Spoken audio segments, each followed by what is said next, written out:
جريدة الأسبوع المغربي نموذج الأقلام الحرة اللي كتنقل مجموعة من الأخبار على مدار الساعة،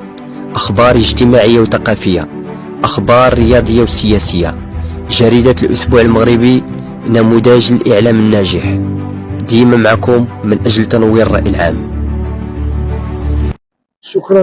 للجرائد الإلكترونية المحلية والجهوية التي قامت بتغطية هذه الندوة الوطنية حول الإعاقة والرياضة واقع ورهانات، اللي كتجي في إطار مشروع الرياضة رافعة الإدماج الاقتصادي والاجتماعي المدعم من طرف لومباساد دو فرانس أو ماروك. هذا المشروع اللي تم على مجموعة الأنشطة لمدة ديال 8 أشهر، واليوم نحن بصدد الندوة الوطنية اللي كتتكلم على الرياضة والأشخاص المعاقين واقع ورهانات وآفاق، وذلك من أجل تسليط الضوء على الأهمية القصوى اللي كتعرفها الرياضة من أجل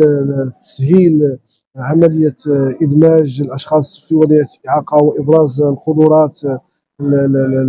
الرياضية والإبداعية لهاتفها من خلال الرياضة، وذلك بالحصول على مجموعة من الجوائز والميداليات على المستوى الوطني والدولي، وتشريف المغرب في مجموعة ديال المحطات الرسمية، وهذا كيفرحنا. واليوم استضفنا مجموعة ديال الأبطال اللي عطيناهم كمثال الحضور والفاعلين اللي شرفونا بالحضور، كمثال الشخص المعاق اللي استطاع انه يتحدى الاعاقه ديالو ويبرز القدرات ديالو ويبين للمجتمع بانه راه حاضر، وانما خصها تسهل ليه الولوج لجميع المرافق والخدمات، وذلك بادراج بعد الاعاقه داخل البرامج والمشاريع ديال القطاعات الحكوميه وكذا المجالس المنتخبه، باش ما يكونش هناك تمييز على اساس الاعاقه لهذه الفئه اللي هي فئه كبيره داخل المجتمع، ولا بد ان يتعطاها العنايه والرعايه اللي كيناشد بها صاحب الجلاله الملك محمد السادس نصره الله وايده. وشكرا لكم. أنا الاسم ديالي عبد الرحمن الصديق، مكلف بالمشاريع بجمعية السلام لإدماج المعاقين سكان. إذا كتلاحظوا اليوم اللي كتحضرتوا معنا واحد الندوة وطنية حول الواقع، حول العنوان ديالها هو رياضة الأشخاص ذوي الإعاقة، الواقع والآفاق والرهانات، واللي كتندرج في واحد المشروع اللي سميتو الرياضة رافعة للإدماج الاجتماعي للأشخاص ذوي الإعاقة في المغرب، واللي كتنجزو الجمعية بالشراكة مع سفارة فرنسا بالمغرب.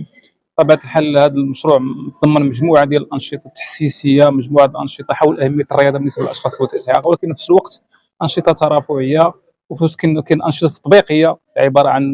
مسابقة رياضية مباشرة لفائدة الأشخاص ذوي الإعاقة، مثل واحد الدوري ديال كرة القدم، واحد السباق على الطريق، واحد الملتقى ديال ألعاب القوى، كذلك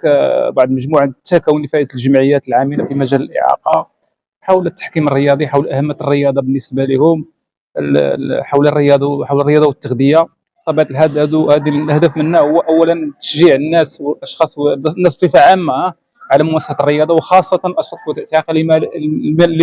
لما الرياضه من اهميه كبرى وقصوى في حياتهم، كما لاحظتوا في مداخلات ديال الاخوان اليوم.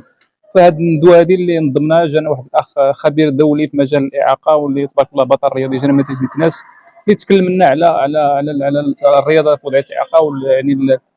الرهانات ديالها والافاق ديالها والاكراهات اللي كتحول دون التطور ديالها بشكل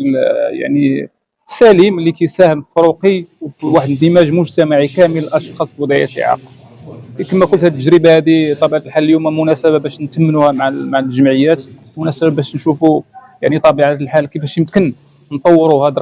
الرياضه هذه سواء على المستوى النظري والمستوى التطبيقي، وكذلك تحسيس الفاعلين والمسؤولين وصاحب القرار السياسي باهميه اتخاذ قرارات اللي يمكن لها تشجع هذه الممارسه في صفوف الاشخاص بوضعيه الاعاقه على الصعيد الوطني، وخاصه على مستوى جهه سماسه وعلى مستوى مدينه انسك. جريدة الأسبوع المغربي